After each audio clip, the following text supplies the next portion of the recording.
না দেখি কইরা আসে তারপরে এক্সপেরিয়েন্স শেয়ার করব। ওকে ওকে শিওর, আমরা ওয়েট করছি আপনার জন্য। Best of luck. Thank you. বন্ধুরা আসসালামু আলাইকুম। আমরা যখন কক্সবাজারে এই প্যারাসেইলিং এর উপর ভিডিও করছিলাম তখন একটা দুর্ঘটনা ঘটেছিল। তা আমরা সেই দুর্ঘটনাটা কি ঘটেছিল সেটা আপনাদেরকে বিস্তারিত দেখাবো এই ভিডিওতে। একজনকে দেখতে পাচ্ছেন, তিনি প্রস্তুতি নিচ্ছে। চলুন তার সাথে কথা বলি এবং ভিডিওটা শুরু করি। ভাই আপনার নাম কি? নাম ফাহিম, ভাই কোথেকে আসছেন? ছানারপাড়, নারায়ণগঞ্জ। আচ্ছা, নারায়ণগঞ্জ থেকে। ফাইম ভাই রেডি হচ্ছে।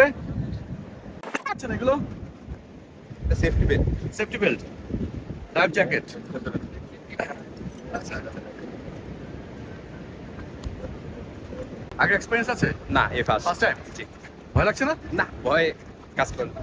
আচ্ছা, আমরা আপনার এক্সপেরিয়েন্স শেয়ার করবো আমাদের বন্ধুদের সাথে আজকে। দেখুন হচ্ছে ফাইম ভাই রেডি হয়ে গেছে। আপনারা দেখতে পাচ্ছেন প্যারাসেইলিং এর যে টিমটা আছে তারা সবাই মিলে